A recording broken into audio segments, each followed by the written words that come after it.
बिस्मिल्लाहिर्रहमानिर्रहीम, अस्सलाम वालेकुम। टारगेट 7 के साथ मैं हूँ एतजाज़ नकी और मेरे साथ मौजूद हैं सजाद तरीन साहब।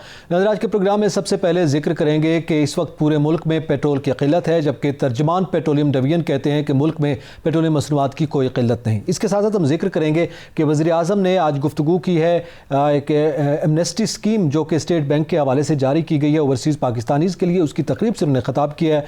क्या गुफ्तगू की गई, मईशत के हवाले से क्या बात की गई और ओवरसीज़ पाकिस्तानीज़ का जो रोल होगा इस स्कीम के तहत, उस हवाले से भी हम बात करेंगे। इसके साथ साथ हम बात करेंगे, आज एहसन इकबाल साहब ने गुफ्तगू की है और मौजूदा जो हुकूमती पॉलिसीज़ हैं मईशत को लेकर खसूसी तौर पर, उस पर उन्होंने बात की। IMF के मुतालिक जो पॉलिसीज़ हैं और जिस तरह से नेगोशिएट किया गया उसको उन्होंने तनकीद का निशाना बनाया। इसके साथ साथ हम जिक्र करेंगे चेयरमैन नैब ने गुफ्तगू की है और उन्होंने भी अपनी कारकर्दगी के हवाले से और उन पर जो तनकीद की जाती है उसका उन्होंने जवाब दिया है, उस पर भी हम बात करेंगे। चाहते से सबसे पहले तो पेट्रोलियम मसनूआत की, ज़ाहिर है पहले तो हम यहाँ पे अक्सर गुफ्तगू करते हैं उसकी कीमतों के हवाले से कि जनाब कीमतें बढ़ गई हैं। चलें, कीमतें बढ़ गई, किसी तरह से भी लोगों की कारोबार ज़िंदगी वो मुश्किल से या अच्छा चल रहा था, लेकिन अब ये जो डीलर एसोसिएशन ने हड़ताल कर दी और उसके नतीजे में पूरे मुल्क में पेट्रोल नहीं है, तो क्या ये हमारे तर्जमान पेट्रोलियम डिवीजन को नज़र नहीं आ रहा कि पूरा मुल्क इस वक्त लाइनों में लगा हुआ है और वो कह रहे हैं जनाब कोई किल्लत नहीं है मुल्क में? अच्छा, जो तर्जमान है उन्होंने तो इसी किस्म की बात करनी है, क्योंकि उन्होंने हुकूमत की तर्जमानी करनी है और हुकूमत ने जो कहना है तर्जमान ने वही आके कहना है। जब तर्जमान को गाड़ी आप दे दें और उसे कहें कि ये वफाकी दारुल हुकूमत इस्लामाबाद है, तो भाई इसके ज़रा ये 14 से 18 किलोमीटर का शहर है, इसमें जो पेट्रोल पंप है वहाँ जाके किसी से पेट्रोल तो डलवा दें। सूरत हाल ये है कि रात से जब से मीडिया पर ये ख़बरें आनी शुरू हुई हैं उसी वक्त से लोग घरों से निकले हैं और रात को मैं ख़ुद कई पेट्रोल पंप पर गया और मैंने देखा कि बहुत लंबी लंबी कतारें थी गाड़ियों की और बहुत सारी जगहों पर पेट्रोल मिल ही नहीं रहा था और बहुत सारी जगहों पर पेट्रोल जो था वो रात ही को ख़त्म हो गया, जिनका ज़ख़ीरा था वो भी ख़त्म हो गया। और जिन लोगों को पेट्रोल आम रूटीन में इतना नहीं चाहिए होता था वो भी उस पैनिक की वजह से वो गए और उन्होंने ज़्यादा पेट्रोल लिया, तो वो ज़्यादा ख़रीदारी हो गई तो वो स्टॉक कम हो गया। अब मतलब बहुत सारे पेट्रोल पंप ऐसे हैं, कोई इक्का दुक्का किसी के पास कोई हो तो वो शायद मिल जाए, वरना पेट्रोल की सूरत हाल ऐसी है कि नहीं मिल रहा। ये जो एक तो ये मामला हो गया, ये मामला है। दूसरा ये जो डीलर्स एसोसिएशन जिन्होंने हड़ताल दी हुई है वो जिस मुनाफे की बात कर रहे हैं, प्रॉफिट बढ़ने की बात, उस पर बात करते हैं। मेरे ख्याल में पहले ज़रा सूरत हाल जान लें, ज़रा तर्जमान पेट्रोलियम डिवीजन की भी शायद नज़र पड़ जाए कि उनको ज़रा बता दें कि जनाब क्या हो रहा है। इस वक्त हमारे साथ ब्यूरो चीफ लाहौर मौजूद हैं हनीफ कमर साहब, उनसे जानते हैं। बहुत शुक्रिया हनीफ कमर साहब वक्त देने का। बताइएगा क्या सूरत हाल है इस वक्त पेट्रोल पंप्स पर, शहरियों का क्या कहना है? जी, लाहौर में तो इस वक्त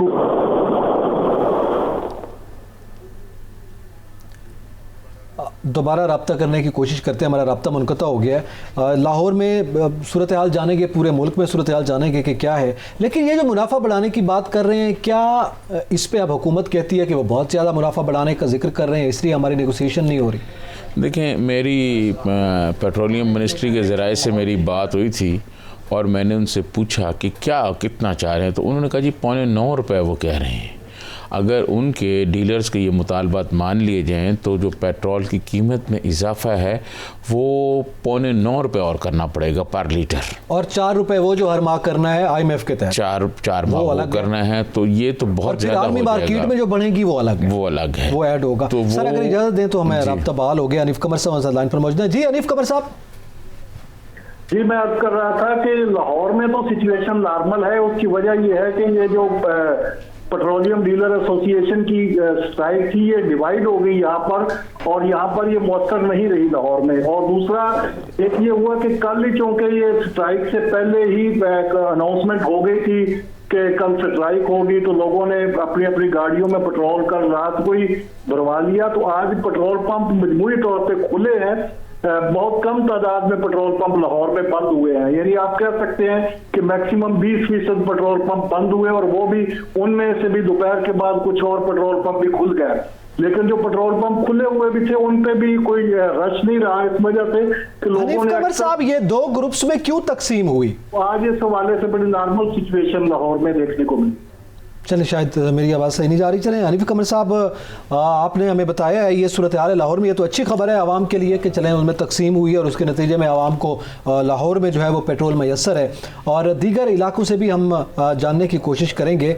तो इस वक्त सजात अली साहब, ये लाहौर वाली बात, ये 2 ग्रुप्स, क्या इनके इसका मतलब है फिर जेन्युइन मजबूरी नहीं है, ये सिर्फ प्रेशर डाला जा रहा है? नहीं, देखिए हुकूमत ने अब जैसे ग्रुपिंग कराई है ना, हुकूमत इसी तरह करती है, करना चाहिए हुकूमत को कि जब इन डीलर्स ने, काफ़ी दिनों से मैं देख रहा था कि मुख्तलिफ पेट्रोल पंप्स जो हैं उनके ऊपर ये इन्होंने बैनर लगाए हुए थे कि जी हम 25 से हड़ताल कर देंगे, पेट्रोल बंद कर देंगे। हुकूमत को चाहिए था इनको पहले एंगेज किया जाता, इनसे बातचीत की जाती तो सूरत हाल ऐसे ना होती, क्योंकि वो तो बड़े दिनों से ये बात कर रहे थे। बदकिस्मती ये है हमारे मुल्क में, बदकिस्मती ये है कि किसी भी जगह का कोई अनाउंस होता है ना कि फ़लाँ चीज़ ख़त्म होने वाली, आटे का कोई अगर आ जाए बहरान, तो वो आप देखेंगे कि लोग जिसको नहीं भी ज़रूरत वो भी 4-4, 6-6 थैले आपको नज़र आएंगे लोग लेके जा रहे हैं। इसी तरह कोई अगर चीनी का हो जाए तो चीनी भी ले जाते हैं। पेट्रोल का जब मीडिया पे ये आया बहुत ज़्यादा चला, और दूसरी तरफ से हुकूमत का जो मौक़िफ़ था वो उस तरह भरपूर अंदाज में नहीं आ सका, जिसकी वजह से लोग घबरा गए। हुकूमत के पास वक्त नहीं था ना, वो तो कल टेप्स पे बयानात दे रहे थे ना। हमाद अजहर साहब वज़ीर तवानाई जिनका काम था, वो तो गुज़िश्ता रोज़ कुछ और बातें कर रहे थे। वो तो तवानाई के हवाले से, पेट्रोलियम मसरूआत का ये सवाल हुआ तो उन्होंने जवाब देने मुनासिब नहीं समझा। हमें इस वक्त ज्वाइन किया है ब्यूरो चीफ मुल्तान जनाब एजाज तरीन साहब। एजाज तरीन साहब, बहुत शुक्रिया वक्त देने का। बताइएगा मुल्तान में क्या सूरत हाल है इस वक्त पेट्रोल पंप्स पर? लोगों की लंबी कतारें जैसे दीगर इलाकों में है, क्या वहाँ पे भी है या कुछ सूरत हाल बेहतर हुई है? जी नकी साहब, आज मुल्तान में पेट्रोल पंप जो है वो बंद रहे, जिसकी वजह से शहरियों को खासी मुश्किलात का सामना करना पड़ा। और पेट्रोल पंप बंद है, डीलर एसोसिएशन जो है उनका कहना है कि जब तक हमारे मार्जिन में इजाफा नहीं किया जाता हम जो है उस वक्त तक हड़ताल पर रहेंगे। जिला इंतजामिया का दावा यह है कि जिला मुल्तान में जो है वो 52 पेट्रोल पंप जो है वो ऑपरेट कर रहे हैं, लेकिन हकायक बिल्कुल इसके बरअक्स है। मुल्तान में आज शहरी जो है वो खासे परेशान रहे, पेट्रोल ना मिलने की वजह से अक्सर पेट्रोल पंप जो है वो बंद रहे, और नवाई इलाकों में जो गैर कानूनी पेट्रोल की एजेंसियां बनी हुई थी वो 200 से 250 रुपए फी लीटर पेट्रोल फरोख्त करते रहे। गरीब आदमी जो है वो खासी उन्हें मुश्किलात का सामना करना पड़ा। मरीज जो है वो खासे ख्वार होते रहे गाड़ियां, और ना मिलने की वजह से, पेट्रोल ना होने की वजह से वो अस्पतालों तक नहीं पहुंच सके। पेट्रोलियम डीलर एसोसिएशन का ये कहना है कि जब तक उनके मुतालबात तस्लीम नहीं किए जाते वो हड़ताल पर ही रहेंगे। जिला इंतजामिया मुल्तान का कहना है कि उन्होंने पेट्रोल पंप जो है वो उसकी दस्तयाबी यकीनी बना दी है, लेकिन पेट्रोल पंप जो है वो अक्सर बंद ही नजर आते हैं। बहुत शुक्रिया एजाज तरीन साहब, आपने वक्त दिया है। अब ये सूरत हाल है, वही बात जैसे तर्जुमान पेट्रोलियम डिवीजन से लेकर नीचे इंतजामिया के लोगों तक एक ही बात कि जनाब हमने यकीनी बना दिया, सब अच्छे की रिपोर्ट है। ये मीडिया पे जो कुछ दिखाया जा रहा है, क्या फिर ये कहेंगे ये भी कोई फेक न्यूज़ है? यानी लोगों के सामने कैमरा लगा है, वहाँ कतारें लगी हुई हैं, आपको भी ये सामना करना पड़ा, मुझे भी सामना करना पड़ा, सामने की सूरत हाल है। तो क्या इस तरह के बयान से अवाम में एतमाद बहाल होगा? हुकूमत इनको एंगेज करने में, डीलर्स को एंगेज करने में नाकाम रही है। जिस तेज़ी से हुकूमत ने मुख्तलिफ़ तंजीमों से जब मुज़ाकरात करने हों, जब मुतालबात मानने हों और मुआहदे करने हों, हुकूमत जिस तरह उधर वहाँ तेज़ी दिखाती है, हुकूमत को चाहिए था कि पहले इन लोगों से बातचीत की जाती, और इनसे जो ये मार्जिन मांग रहे हैं जो 9.25 रुपये बनता है, बहुत मुश्किल है आम आदमी के लिए, गरीब आदमी के लिए। देखें कुछ लोग ऐसे हैं जो रोज़ जो हैं, टैक्सी वाले जो हैं, छोटी गाड़ियों वाले जो हैं, वो रोज़ाना की बुनियाद पर पेट्रोल डलवाते हैं 200-400 रुपए का, फिर वो सवारियाँ उठाते हैं। फिर आजकल मोटरसाइकिल पे सवारियाँ उठाने का एक सिलसिला चला हुआ है, वो लोग डेली मोटरसाइकिल में पेट्रोल डलवाते हैं, डेली डलवाते हैं। वो जो गरीब आदमी है उनका डबल नुकसान हो गया, एक तो उनको पेट्रोल नहीं मिल रहा, दूसरा उनका मतलब कारोबार बंद हो गया। तो इस पर हुकूमत को बड़े ठंडे दिल से, इस पर जज्बाती होने की ज़रूरत नहीं है, बड़े ठंडे दिल से हुकूमत को फैसला करना चाहिए। और मेरी जो राय है कि हुकूमत पहले ही मुज़ाकरात शुरू कर देती ताकि ये सूरत हाल ना बने। अगर आप इजाज़त दें तो हमें ज़रा क्वेटा से भी सूरत हाल जानते हैं। बलूचिस्तान में इस वक्त क्या सूरत हाल है? हमारे साथ लाइन पर मौजूद है ब्यूरो चीफ क्वेटा अब्दुल गनी काकड़ साहब। बहुत शुक्रिया काकड़ साहब वक्त देने का। फरमाइएगा इस वक्त बलूचिस्तान में और बिलखुसूस क्वेटा में क्या सूरत हाल है पेट्रोल पंप्स की? देखें, आज बलूचिस्तान में तकरीबन कोई अगर बात की जाए असेसमेंट की तो 80% से ज़्यादा पंप तो बंद थे, लेकिन उसमें एक जो नई डेवलपमेंट थी वो ये भी सामने आई कि यहाँ पे कुछ जो पेट्रोल पंप मालिकान हैं उनके कुछ इख्तिलाफात हैं इनके डीलर्स के साथ। तो उस बुनियाद पे कुछ पंप ऐसे भी थे जिन्होंने आज पेट्रोल की सप्लाई बहाल रखी और कोयटा में भी ये पंप खोले गए थे। इसी तरह सूबे के दीगर इलाकों से भी कुछ इतलात हमें ये मौसूल हुई कि ये जो दड़ा है उसके पंप जो थे वो खुले हुए थे, तहम अक्सर पंप बंद थे। और फिर इसमें एक जो इख्तिलाफात की वजह है वो ये है कि यहाँ पे जो पेट्रोल डीलर्स हैं उनके खिलाफ कुछ अर्सा पहले यहाँ पे कोयटा में जिला इंतजामिया की जानिब से कार्रवाई की गई थी। मुख्तलिफ पंप ऐसे थे जिनको इस बुनियाद पर सील किया गया था कि वहाँ से नॉन वैक्सीनेटेड अफराद को पेट्रोल की सप्लाई वहाँ जारी थी। तो उनको ये हिदायत की गई थी कि वो ऐसे लोगों को पेट्रोल ना दें जो वैक्सीनेटेड नहीं है। इस पर फिर जब ये पंप बंद किए गए तो फिर उनको वहाँ पे उनके जो डीलर्स थे उनकी जो यूनियन है उन्होंने उनको वो सपोर्ट नहीं दिया उनके इस मामले में, तो इसलिए ये इख्तिलाफ उनके साथ रहा। दूसरा मामला ये है कि बलूचिस्तान में चूंकि ईरानी पेट्रोल और डीजल का बड़ा कारोबार है और इसमें ये अक्सर इलाकों में ये दस्तयाब था निजी पेट्रोल पंप्स में, तो जो मिनी पेट्रोल पंप्स है वहाँ पे ये सप्लाई बहाल रही। इसकी वजह से भी काफी मुश्किलात अगर देखा जाए तो मुख्तलिफ इससे कुछ लोगों की कम थी। अलबत्ता एक बात जरूर थी कि यहाँ पे आज कीमतें ईरानी जो तेल थी उसकी भी ज्यादा लोगों से वसूल करने की मुख्तलिफ इतलात हमें मिली हैं, लेकिन ये है कि सप्लाई का मामला इन निजी पंप्स में ताहाल जारी है। निजी पंप में सप्लाई का मामला जारी है। बहुत शुक्रिया अब्दुल गनी काकड़, आपने वक्त दिया है। यहाँ पे वक्त तो एक ब्रेक का, हमारे साथ रहिएगा।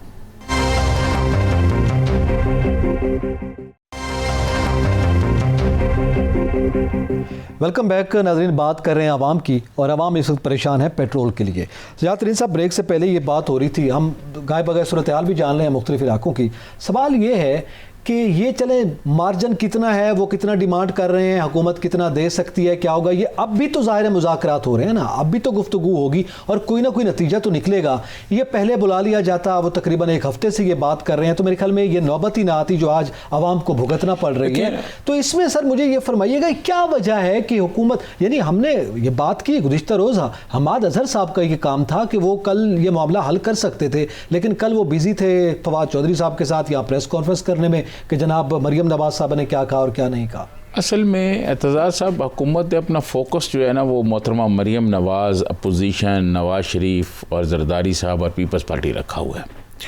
उनका फोकस इस तरफ भी होना चाहिए। वो अगर कोई करप्शन करता है ठीक है, लेकिन ये जो मसाइल पैदा हो रहे हैं इन मसाइल को भी फोकस करना चाहिए और लोगों से बातचीत शुरू करनी चाहिए, अमली इक़दाम। और अगर आप फ़र्ज़ के बातचीत नहीं करनी, आप समझते हैं कि नहीं हो सकते मुतालबा नहीं, तो कोई मुतबादल इंतज़ाम किया जाए। हुकूमत के पास मुतबादल इंतज़ाम होना चाहिए था कि आज पेट्रोल मिल रहा होता लोगों को, कोई घबराने की ज़रूरत नहीं होती। कल हुकूमत ने बार बार कहा, तर्जमान ने कि जी पेट्रोल पंप खुले रहेंगे, लोगों ने यकीन नहीं किया। हुकूमत को इस तरह भी देखना चाहिए कि लोग जो हैं उनकी बातों पर एतमाद क्यों नहीं कर रहे हैं। हम जरा जानते हैं पिशावर की क्या सूरत हाल है और खैबर पख्तूनख्वा में क्या है। ब्यूरो चीफ पिशावर इमरान अयाज हमारे साथ लाइन पर मौजूद है। इमरान, बताइएगा इस वक्त पेट्रोल पंप्स के हवाले से पिशावर में और गिरदोनवा में क्या सूरत हाल है? जी शुक्रिया। पेशावर की अगर बात करूं तो पेशावर में इस वक्त पंप की जो सूरत हाल है तो तकरीबन 95% पंप जो है पेट्रोल पंप इस वक्त बंद है। 5% पंप ऐसे जो कि ऐसे इलाकों पे जहां पे आवाम का एक्सेस जो है वो इंतहाई मुश्किल है। आज का दिन तो ये है कि चलो रात को जो लोग थे उन्होंने गाड़ियों में फ्यूल डलवा लिए थे, आज का दिन गुजर गया, लेकिन कल का जो दिन होगा वो इंतहाई मुश्किल और तकलीफदेह दिन होगा। और खुशतौर पर जिन लोगों को आज भी इल्म नहीं था उनको भी आज काफी परेशानी का सामना रहा और बिल्कुल निज़ाम जो था वो मुअत्तल ही रहा पेशावर का। तो ये कहा जा रहा था कि जो PSO पंप है या दूसरे पंप जो है वो खुले रहेंगे, लेकिन 95% पंप जो थे वो आज बंद रहे पेशावर में। बहुत शुक्रिया इमरान अयाज, आपने हमें पेशावर की सूरत हाल से आगाह किया। ये PSO का इन्होंने कहा जनाब पाकिस्तान स्टेट आयल है वो जनाब खुले रहेंगे, तो फिर उनका मुतबादल की जो आप बात कर रहे हैं वहाँ तो आप सप्लाई देते ना, फिर वहाँ सप्लाई होनी चाहिए थी ना। गाड़ियाँ वहाँ खड़ी होती हैं कि पेट्रोल जैसे ही ख़त्म हो वो फ़ौरन उनका टैंक फिल कर दिया जाता, वो आगे बेचते पेट्रोल। मुतबादल इंतज़ाम नहीं है हुकूमत के पास, और हुकूमत जो कुछ कहती है, देखें आज अगर ये तवील हो जाते हैं मुज़ाकरात और ये सप्लाई बंद रहती है, अभी इमरान अयाज ने भी यही बात की, तो रात तो लोगों ने भरवा ली हैं टैंकी, चलो कुछ लोगों की गाड़ियों में हो गए, अगले 2 दिन बाद क्या करेंगे। देखें कोई भी जो यहाँ पाकिस्तान में जो गाड़ियाँ हैं, जो कारें और छोटी कारें बड़ी कारें 20 लीटर 50 लीटर तक जाती हैं ना, इससे ज़्यादा को तो नहीं है। जो बड़ी गाड़ियाँ हैं उनमें ज़्यादा पेट्रोल आप करा सकते हैं। वो जब बड़े उस पर जाती हैं सफ़र पर, कारोबार, तो वो भी जाहिर है उनको चाहिए होता है। रास्ते में से आपने देखा होगा बसें भी पेट्रोल भरवाती हैं, ट्रक भी भरवाते हैं, ट्रेलें भी। तो ये उनके लिए फिर 1-2 दिन ज़्यादा चल जाएगा, कुछ के पास 3 दिन चल जाएगा। अगर ये बहरान ज़्यादा चलता है, मसाइल हल नहीं होते, तो फिर मुश्किलात हो जाएंगी। न सिर्फ मुश्किलात हो जाएंगी बल्कि जो गाड़ी का पहिया है वो बंद हो जाएगा। देखिए, टैक्सी ड्राइवर, जो छोटा टैक्सी ड्राइवर है बेचारा, या बाइक का जैसे आपने कहा वो इस किस्म का काम कर रहा है, ये उनके चूल्हे बंद हो रहे हैं ना। एक दिन की उन्होंने कारोबार करना है, आज वो भरवाएंगे, वो कोई 2-4 सवारियां उठाएंगे, छोड़ेंगे, ख़त्म हो जाएगा, अगले दिन क्या करेंगे? वो तो जाहिर है दिहाड़ीदार लोग हैं, उनका रोज़ाना का घर का चूल्हा इसी पे चलता है। तो ये एक बड़ी मुश्किल आ रही है एक गरीब आदमी के लिए। इस हवाले से हम सूरत हाल जानते हैं। इस वक्त ब्यूरो चीफ कराची अब्दुल कदीर राना हमारे साथ लाइन पर मौजूद हैं। जी अब्दुल कदीर राना, आगाह कीजिएगा, कराची में क्या रंग देख रहे हैं आप पेट्रोल पंप्स पर? देखिए, कराची क्योंकि मुल्क का सबसे बड़ा शहर है और गुज़िश्ता रोज जिस वक्त पाकिस्तान पेट्रोलियम डीलर्स एसोसिएशन ने हड़ताल का ऐलान किया था, उसी वक्त से इस शहर के अंदर जो है पैनिक शुरू हो गया था और लोगों ने पेट्रोल पंप का रुख कर दिया था, क्योंकि उनको पता होता है अगर पेट्रोल पंप आज अगर हम खरीद नहीं सके तो कल फिर वो अपने काम पर नहीं जा सकेंगे। और ज्यादा तादाद की शहरियों की ऐसी है जो रोज कमाने वाले हैं और रोज का पेट्रोल डलवाते हैं। एक दिन का एक्स्ट्रा पेट्रोल के पैसे नहीं होते उन लोगों के पास, और फिर जो पेट्रोल इतना महंगा है, यही सोचकर जो है पूरे कराची के अंदर जो भी पंप थे और लंबी लंबी जो है कतारें गाड़ियों की और मोटरसाइकिलों की, खासतौर पर जो मोटरसाइकिल सवार है वो इंतहाई ज्यादा थी। और क्योंकि एक पैनिक था कि भाई पता नहीं कितने पेट्रोल मिले या ना मिले, और फिर हम अपने जो रोजगार है वो उस पर जा भी सकें या नहीं जा सकें। जब ये पेट्रोल पंप बंद हुए, काफी ज्यादा पेट्रोल पंप बंद है कराची के, आज पूरा दिन बंद रहे हैं, लेकिन जो पीएसओ के पेट्रोल पंप से कुछ कहीं कहीं और दीगर पेट्रोल पंप भी हैं, उनको भी हमें खुला देखा। वहां पर जो है लेकिन रश इतना ज्यादा है, उनके पेट्रोल डलवाने के लिए कम से कम जो है आपको 1 घंटा लाजमी लाइन में खड़ा होना पड़ेगा। उसके बाद फिर आप पेट्रोल हासिल कर सकते हैं। और इसके अलावा मोटरसाइकिलों और गाड़ियों में ही नहीं, लोग बोतलों के अंदर पेट्रोल जो है बड़ी तादाद में लोगों की लाइनें, इतनी लंबी लंबी लाइनें मैंने देखी हैं आज कराची के अंदर कि वो हाथ में जो है बोतलें लेके और फिर लाइन में लगे हुए हैं। उनकी अलग लाइन लगी हुई है, मोटरसाइकिलों की अलग लाइनें लगी हुई हैं, गाड़ियों की अलग पंप्स पर जो है वो रश बरकरार है और पंप जो है ज़ाहिर है बंद है। बहुत शुक्रिया अब्दुल कदीर राना, आपने हमें तफसीलात से आगाह की है। कराची ज़ाहिर है मेन हब है और वहाँ पे तो कारोबार के लिए हर सूरत हाल में, क्योंकि एक शहर है, बड़ा शहर है, शायद देहातों में गुजारा हो जाए, लेकिन शहरी ज़िंदगी के मामलात और मसाइल से आप वाकिफ़ हैं, तो वहाँ पर तो ज़ाहिर है एक बड़ा पैनिक मौजूद है। सवाए लाहौर के जो हमें हनीफ कमर साहब ने बताया, पूरे मुल्क में पेट्रोल पंप्स बंद हैं। देखें, हुकूमत जो है ना, हुकूमत करने के कुछ अंदाज़ होते हैं। जिस तरह आप कोई कंपनी चलाते हैं, कोई फैक्ट्री चलाते हैं, आप कोई बड़ा इदारा चलाते हैं, उसका एक डेकोरम होता है। हुकूमत चलाने का एक तरीक़ाकार है। लोग एहतजाज भी करते हैं, एहतजाज का पुरअमन एहतजाज का जो हक़ है वो आइन उनको देता है, आप करें एहतजाज पे कोई वो नहीं है। लेकिन कुछ ऐसे एहतजाज जिससे इस तरह का कोई कैफियत हो, कोई बुरहानी कैफियत पैदा होने की कोई सूरत पैदा हो जाए, तो इसको रोकने के लिए हुकूमत के पास 2 ऑप्शन हैं। एक ऑप्शन ये था कि वो बातचीत करते, इनको टेबल पर इनको एंगेज करते, इनसे कोई चीज़ें करते, कोई मामला आगे करते, तो और वो पहले ही सूरत हाल मुज़ाकरात चल रहे हैं। एक तरफ ये था। दूसरी तरफ ये था कि हुकूमत ये देखती कि अगर नहीं ऐसा हो रहा तो फिर हुकूमत जो है वो मुतबादल अरेंजमेंट करती, ताकि इन लोगों को पता चल जाता कि ठीक है जी, नहीं बढ़ाएंगे तो लोग तो ले रहे हैं पेट्रोल और बुरहान तो नहीं है कोई पैदा कर सके। अब बुरहानी कैफियत हो गई है, जिसकी वजह से उन लोगों ने जो पहले जिनसे मुज़ाकरात करके उनको को अपनी शराइत पर राज़ी किया जा सकता था, अब वो अपनी शराइत पर सख्त हो जाएंगे कि नहीं जी, उनको पता चल गया कि भाई तरीन साहब देखें, दूर दराज इलाकों में तो शायद ज़्यादा बुरहानी कैफियत हो, आम तौर पर भी हम देखते हैं, लेकिन मुल्क का दारुल हुकूमत है, शायद वहाँ पर सूरत हाल बेहतर हो, क्योंकि वह हुकूमत की अमलदारी, अगर वो दावा कर रहे हैं कि कोई किल्लत नहीं है, तो शायद कैपिटल में सूरत हाल बेहतर हो। ज़रा जान लेते हैं, हमारे साथ मौजूद हैं कामरान चौधरी, हमारे नुमाइंदे हैं इस्लामाबाद की सूरत हाल बताने के लिए। जी कामरान, बताइएगा इस्लामाबाद में आज पेट्रोल पंप्स के हवाले से क्या सूरत हाल है?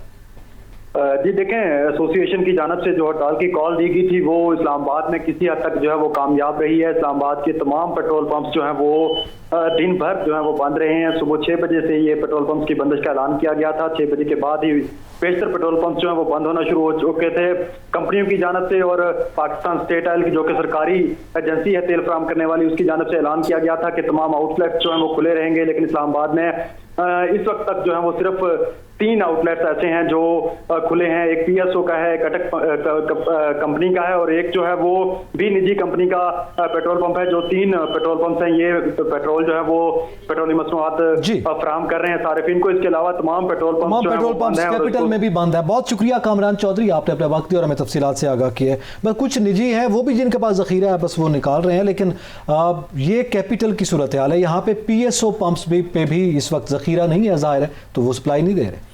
मैं मुतबादल इंतज़ाम होना चाहिए था। हुकूमत के पास बड़े वसाइल होते हैं, मुतबादल इंतज़ाम करना चाहिए था। अब हम तवक्को कर सकते हैं कोई हो जाएगा। देखें, अब बदकिस्मती ये है कि आपको याद होगा पहले पेट्रोल सस्ता हुआ था तो पेट्रोल नहीं मिला लोगों को, ठीक है। वो फिर स्कैंडल हुआ, उस पर फिर इंक्वायरी हुई, कमीशन बना, किसी को सज़ा नहीं हुई। तो अब ये हो जाएगा, बहरान हो सकता है 1-2 दिन रहे, हुकूमत को मुतबादल इंतज़ाम कर ले, लेकिन इस दौरान जो इस कौम को तकलीफ़ हुई है, इस कौम को जो तकलीफ़ हुई है, जो मसाइल दरपेश आए हैं, जो मुश्किलात दरपेश आई हैं, मुल्क के कोने कोने से हमारे नुमाइंदे जो रिपोर्ट कर रहे थे और जिस तरह बता रहे थे कि पेट्रोल ना मिलने की वजह से बहुत सारे मरीज़ अस्पतालों में नहीं जा सके, एम्बुलेंसेस खड़ी हुई हैं, और दीगर बच्चों के स्कूल के प्रॉब्लम्स और मसाइल ऑफिस जाने वालों के ये सारी जो कैफियत हुई है, इसमें जो अवाम का कोई जो नुकसान हुआ, जो अवाम ने मुश्किलात देखी, जो अवाम को परेशानियाँ हुई, इसका किसी न किसी को तो सज़ा मिलनी चाहिए ना कोई तो ज़िम्मेदार होना चाहिए। ये गफलत का मुर्तकिब सेक्रेटरी पेट्रोलियम क्या करते रहे हैं, ये बाकी वज़ीर तवानाई क्या करते रहे हैं, और बाकी एक फ़ौज ज़फ़र मौज है वज़ीरों की। जी कोई एक तो नहीं कोई कम है। कोई शेख रशीद साहब को इसमें डाल देते, वो मुज़ाकरात के चैंपियन हर तरफ जाते हैं, मुज़ाकरात करते हैं, उनको डाल देते, कोई और वज़ीरों को डाल देते। शाह महमूद कुरैशी साहब जो हैं वज़ारत ख़ारजा के साथ बाकी सियासत भी करते हैं, वो मतलब आगे होते बातचीत करते। ये जो खबर आ रही है कि महमूद साहब को डाला जाता, तो उनसे बातचीत कर नेगोशिएशंस हो रही हैं, मुज़ाकरात हो रहे हैं, क्या इससे कोई नतीजा आप तवक्को कर रहे हैं कि कोई जल्द या बदेर निकल आए? देखिए, नतीजा तो निकल आएगा, इसमें कोई ना कोई मामला हल कर लेगी हुकूमत। लेकिन ये जो एक पैनिक हो गया और लोग परेशान हो गए, इससे वो जो डीलर्स हैं उनका मौका ज़रा सख्त हो गया। अगर हुकूमत इससे पहले कर लेती तो मामला इस तरह ना होते। उनको ये पता चल जाता कि हुकूमत ने कोई मुतबादल इंतज़ाम किया हुआ, तो पेट्रोल सप्लाई आज होती तो जनाब सबको करती। और ये डिस्ट्रिक्ट इंतज़ामिया जो है, जो बड़े बड़े अफसर बैठे हुए हैं, एक डिस्ट्रिक्ट में बहुत बड़े बड़े अफसर बैठे हैं, DC कमिश्नर से लेके और कितने अफसर हैं, वो क्या कर रहे हैं? क्या आप एक डिस्ट्रिक्ट में जो पेट्रोल, एक शहर में जो पेट्रोल पंप हैं, आप उनको हैंडल नहीं कर सके? नहीं, वो आप क्यों वहाँ पर? तरीन साहब, ये खबरें भी आ रही हैं कि असिस्टेंट कमिश्नर या इंतज़ामिया के लोग जाके वो पेट्रोल पंप्स जो नहीं दे रहे पेट्रोल, उनके लाइसेंस मनसूख कर रहे हैं। उन्होंने ये अनाउंस किया है अगर जिस पेट्रोल पंप पे ज़ख़ीरा ही मौजूद नहीं है, उसको सप्लाई नहीं मिल रही, उसका लाइसेंस मनसूख करने से क्या फ़ायदा हासिल होगा? क्या उससे पेट्रोल मिलना शुरू हो जाएगा? और फिर उसमें उसका क्या कसूर है अगर सप्लाई नहीं आ रही? देखिए, बात यह है कि ये सप्लाई फ्राहम हुकूमत ने करनी थी ना। हुकूमत अगर मुतबादल सप्लाई करती और फिर वो जो इंतज़ामिया सारी मुतहरक होती, हुकूमत पहले ही जो है पेट्रोल पंप्स को बता देती कि जी आपने इतना स्टॉक रखना है। किसी भी पेट्रोल पंप के पास कोई महीनों का स्टॉक तो नहीं होता ना। बिल्कुल सही। किसी के पास 2 दिन, 4 दिन, 6 दिन, बहुत ज़्यादा को करता हो तो उसके 5-7 दिन का हो जाता होगा। इससे ज़्यादा स्टॉक नहीं होता किसी भी पेट्रोल पंप के पास। आपने देखा होगा जिसने ज़ख़ीरादोज़ी कर रखी है और वो नहीं दे रहा तो उसके खिलाफ बिल्कुल एक्शन होना चाहिए। उसको तो सील होना चाहिए पेट्रोल, उसको तो लाइसेंस भी ख़त्म कर देना चाहिए। देखें, ये मैं जो बात करना चाह रहा था आपसे कि ये कौम को जो तकलीफ़ होती है, इसका तो जिम्मेदार किसी को ठहराना चाहिए ना। कौम जो मसाइल का शिकार है, कौम जो परेशानियों का शिकार है, कौम के बच्चे परेशानियों के शिकार हैं, यहाँ के बुज़ुर्ग परेशानियों के शिकार हैं। पहले ही हमारे बहुत सारे मसाइल हैं, एक और मसाइल पैदा हो गए। और अभी जब हम प्रोग्राम के लिए आ रहे थे तो किसान इत्तेहाद ने भी ऐलान कर दिया है कि वो भी एक लॉन्ग मार्च अगले महीने करने जा रहे हैं। वो उन्होंने भी दे दिया और ट्रैक्टर ट्रालियाँ लेके जा रहे हैं। जिस तरह हमारे ट्रैक्टर मार्च, जिस तरह हमारे पड़ोस में सारे किसान जमा रहे और आखिर पड़ोसी मुल्क में हुकूमत हुकूमत को पीछे हटना पड़ा, वो अब कर रहे हैं। तो हुकूमत को अभी से उनसे भी बातचीत करनी है, किसानों से भी बातचीत करनी चाहिए, ताकि हमारी जो देखें ज़राई मुल्क है, इस ज़राई मुल्क में ये बदकिस्मती नहीं है कि ज़राई मुल्क है और आटे की का बहरान है, कितनी शुगर मिल लगी हुई तो चीनी नहीं है। तो मैं समझता हूँ हुकूमत को इस तरफ भी अब सोचना चाहिए, ये अपोजिशन एहतसाब ये चलता रहेगा। बिल्कुल सही बात है। और इसके साथ साथ वो आज हुकूमत एक्सपोर्ट के मामलात पर वज़ीर आज़म ने गुफ्तगू की, एक स्कीम मुतारिफ करवाई है ओवरसीज़, उस पर भी जिक्र करेंगे। नाज़रीन यहाँ पे वक्त तो एक ब्रेक का, हमारे साथ रहिएगा।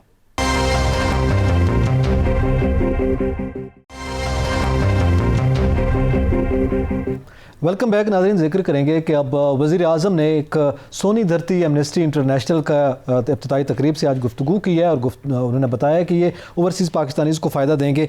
आपने यकीनन गुफ्तगू सुनी सजाद तरीन साहब। वज़ीर आज़म ने कहा कि जनाब पाकिस्तान में इस वक्त हमारी इंडस्ट्रियल ग्रोथ जो है वो बेहतर हुई है, और उन्होंने कहा कि पाकिस्तान का मसला हमेशा एक्सपोर्ट का रहा है। तो अब ये जो हम स्कीम्स दे रहे हैं, एक तो ओवरसीज़ का पैसा आएगा, हमारे ज़र मुबादला में फ़ायदा होगा, हमें डॉलर ज़ाहिर कम होता है तो फिर कीमत बढ़ती है, तो उसकी वजह से ये इस तरह की हम पॉलिसीज़ ला रहे हैं जिससे मुल्क को भी फ़ायदा हो, ज़र मुबादला के ज़खायर को भी फ़ायदा हो और ओवरसीज़ पाकिस्तानीज़ डायरेक्टली जो है वो यहाँ पर इन्वेस्ट भी कर सकें। देखें, मैं इस पर बात करता हूँ। मैं आपको ये बताऊँ कि ब्रेक के दौरान ज़कीउल्लाह मलिक साहब ने हमें मियाँ वाली से फ़ोन करके बताया है कि प्राइम मिनिस्टर इमरान खान का हल्का है मियाँ वाली, और वहाँ पर 95% पेट्रोल पंप बंद हैं, वहाँ किल्लत है जहाँ से प्राइम मिनिस्टर इमरान खान मुंतखब हुए हैं। अच्छा। वहाँ पर जो है PSO के 1-2 पंप खुले हैं और वहाँ तेल नहीं है, उनके पास PSO के पंप के पास ही तेल नहीं है। पंप खुले हुए हैं लेकिन तेल ही नहीं है, तो लोगों को तो क्या देंगे? सही। जब से, अब मैं आता हूँ प्राइम मिनिस्टर की गुफ्तगू पर, जब से प्राइम मिनिस्टर इमरान खान आए हैं, PTI की हुकूमत आई है, इन्होंने ओवरसीज़ पाकिस्तानियों के लिए बड़े बड़े ऐलानात किए हैं। वोट का हक भी आपको पता है और बड़ी तवज्जो दी गई है। प्राइम मिनिस्टर के आने से पहले, इक़्तिदार में आने से पहले ही ये इनके वज़रा जो अब बने हुए हैं वो ये कहते थे कि प्राइम मिनिस्टर इमरान खान आएंगे तो इतना पैसा आएगा कि इतने अरब रुपए तो उनके मुंह पे मारेंगे, इतने अरब वो मारेंगे। वो तो नहीं हो सका। अब हुकूमत जो है ओवरसीज़ पाकिस्तानी, क्योंकि वहाँ से पैसे भेजती हैं, डॉलर भेजती हैं, और बहुत बड़ा हमारा मतलब ये एक मुश्किलात में हमारा वो बड़े मसाइल हमारे जो हैं उनकी वजह से हल हुए, उनकी जो इनकम की थी। तो उसके लिए हुकूमत चाह रही है कि उनको ज़्यादा से ज़्यादा मराहत दें, उनके लिए एक कौमी असम्बली में जो है कुछ सीटें भी क्रिएट की जाएँ और उसके सेनेट में कोई क्रिएट की जाएँ, उनको वोट का हक दिया जाए। उनके लिए और जो मसाइल हैं, इस हुकूमत ने आके कुछ अच्छे काम किए ओवरसीज़ के लिए, डॉलर आएगा तो जाहिर है सूरत हाल। जी, उसके अलावा हमारे डिजिटल के जरिए आप सरमायाकारी कर सकते हैं। एक तो ये होगी। उसके अलावा इस हुकूमत ने जो ओवरसीज़ पाकिस्तानी हैं उनके बड़े यहाँ जो मसाइल थे, मतलब उनके प्लाट थे यहाँ लोगों ने कब्ज़े किए हुए थे। आपको पता है गवर्नर साहब जो हैं बहुत सारा ये जिक्र करते थे, उनके फिर वो कब्ज़े छुड़ाए गए, उनकी जायदादें छुड़ाई गई, उनके और कई तनाज़े थे वो हल कराए गए। तो ओवरसीज़ पाकिस्तानियों की अक्सरियत जो है वो PTI को भी पसंद करती है। सही। और प्राइम मिनिस्टर इमरान खान ने ये जो मशीन का है कि वोटिंग मशीन के ज़रिए होगी, ये इसीलिए उनके ज़रिए किया है कि ताकि वो भी वोट अपना डाल सकें और वो वोट दे सकें।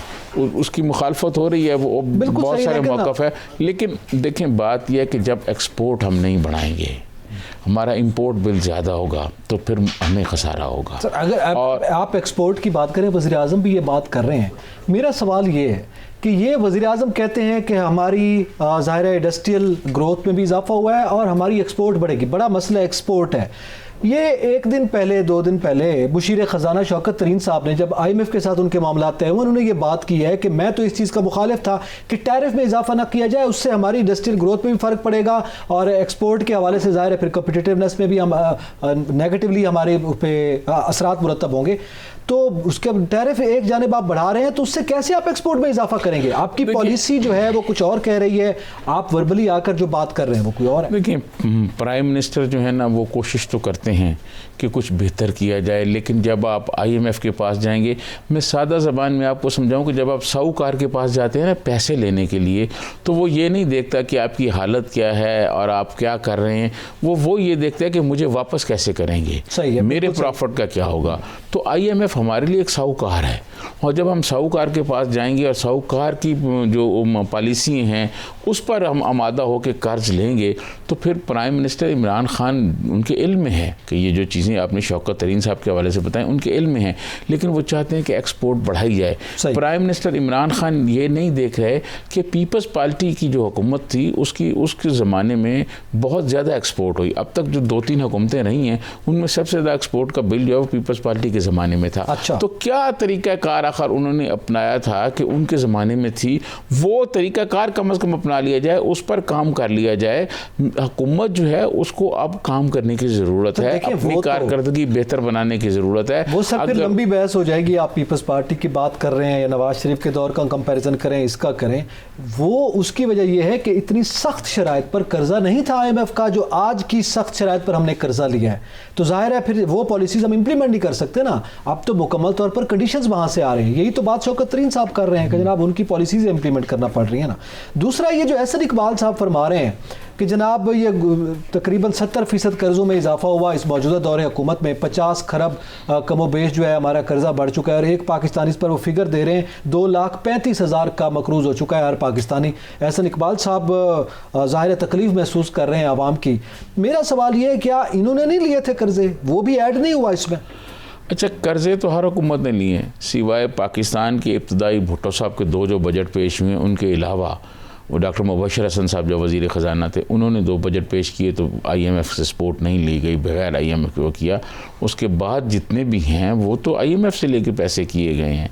और प्राइम मिनिस्टर इमरान खान ने तो ये कहा था कि IMF के पास हम नहीं जाएंगे।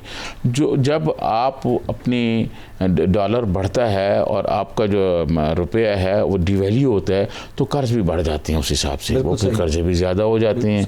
और इस हुकूमत ने आके जो डॉलर पे हाथ रखा और कोई ऐसी देखें, इसहाक डार साहब के बारे में बहुत कुछ कहा जाता है, लेकिन उन्होंने सही तरीके से या गलत तरीके से, ये बात बहस तलब हो सकती है, इस पर बहस हो सकती है, लेकिन उन्होंने डॉलर को कंट्रोल रखा हुआ था। अब डॉलर देखें कहाँ चला गया है, इतना महंगा डॉलर हो गया है। और जब डॉलर महंगा होगा हमारा इंपोर्ट बिल जो है उसी हिसाब से बढ़ेगा। जब इंपोर्ट बिल बढ़ेगा तो फिर महंगाई बढ़ेगी, फिर हम पेट्रोल भी महंगा होगा, चीनी भी महंगी होगी, दालें भी महंगी होंगी। और जो सूरत हाल है की कहानी, आप किसी दिन इस पे फिर शो का मौका मिला तो करेंगे कि ये जो डॉलर का सूरत हाल है इसमें तो फिर सबके हाथ रंगे हुए हैं। 80s में गुलाम इसहाक खान ने जिन्होंने आगाज़ किया, उन्होंने जिस तरह से हमें जोड़ने की कोशिश की इंटरनेशनल मार्केट से, और उन्होंने फिर डॉलर में ट्रेड के हवाले से अलाउ किया, या बहुत सी चीज़ें, यानी पेट्रोलियम मसनूआत की कीमतें पहले पेट्रो डॉलर है वो। फिर हमारी कमोडिटीज़ का 92 में आके ये नवाज शरीफ साहब ने भी ये काम किया, मोहतरमा बेनज़ीर भुट्टो साहब ने भी ये काम किया कि हमारी प्रोडक्ट्स, हमारी लोकल प्रोडक्ट्स हमारी अपनी करेंसी की बजाय इंटरनेशनल मार्केट से जोड़ दी गई और वो डॉलर में ट्रेड होती है। जब डॉलर का रेट बढ़ेगा तो हमारे तो दालें और घी और इन मसनूआत की कीमतों में भी डायरेक्टली उससे इजाफा होता है जब डॉलर का रेट बढ़ता है। ये जो जुल्म हुआ है इस पे मेरे ख्याल में सोचना चाहिए। देखें, हुकूमत जो है, कोई भी हुकूमत हो ना, वो कोशिश तो करती है कि अवाम को रिलीफ दिया जाए, लेकिन जो हालात होती हैं, जो उनको मुयस्सर हालात होते हैं, जो पॉलिसियाँ होती हैं, उनसे वो मसाइल इतने बड़े हुए होते हैं कि वो हल नहीं हो सकते। अब जैसे प्राइम मिनिस्टर इमरान खान कहते हैं कि जी 70 साल के मसाइल हैं, 70 साल के मसाइल जो हैं वो 3 साल में नहीं हल हो सकते। लेकिन प्राइम मिनिस्टर इमरान खान ने जो होमवर्क किया, जो 22 साल स्ट्रगल की और जो 126 दिन धरना दिया, उस पर तो उन्होंने कहा था ना कि जब मैं आऊँगा मैं IMF के पास नहीं जाऊँगा। तो बहुत सारे लोग ये समझते थे को वो ठीक करते ना, तो बहुत सारे लोग ये समझते थे कि प्राइम मिनिस्टर जब इक़्तिदार में आएंगे तो फिर जो है ये चीज़ें बेहतर हो जाएंगी। चीज़ें बेहतर नहीं हुई ना। वो जिस सतह पे वो चोर डाकू जिनको वो कहते हैं, उन ज़माने में जो चीज़ें थी, उनके इक़्तिदार में जो चीज़ें थी, वो चीज़ें अब उनकी बहुत ज़्यादा महंगी हो गई हैं और आम आदमी की कुव्वत ख़रीद ख़त्म हो गई है। कुव्वत ख़रीद कम नहीं हुई कि वो कुव्वत ख़रीद ख़त्म हो गई है। आम आदमी जो है उसके लिए जिस्म जान का रिश्ता बरकरार रखना मुश्किल हो गया है, उसके लिए चीज़ें ख़रीदना मुश्किल हो गया है, उसके लिए खाने पीने की चीज़ें ख़रीदना मुश्किल हो गया है।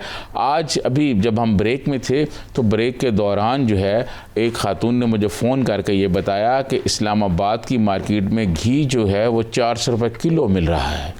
ये आम जो हम डालडा घी खाते हैं, आम घी, ये 400 रुपये किलो हो गया है। आप ये बताएं, जिस आदमी की 1000 रुपये की दिहाड़ी है रोज़ की और वो बेचारा किराए के मकान पे रहता है, 3-4 उसके बच्चे हैं, वो 1000 में क्या क्या खरीदेगा? बच्चों को पढ़ाएगा, बच्चों के कपड़े लेगा, किराए खरीदेगा, कोई बीमार हो जाता है, कोई बीमार हो जाता है, 600 रुपए 600 रुपये मजदूरी की है, वो 400 का घी लेगा तो बाकी आप बताएं, कोई बीमार हो चाहे उसकी दवाइयाँ कहाँ से लेगा? तो ये प्राइम मिनिस्टर इमरान खान को सोचना चाहिए, उसी अंदाज में सोचना चाहिए जिस तरह रियासत मदीना के हुक्मरान सोचते थे और गरीबों की हालत को बेहतर बनाने के लिए काम करते थे।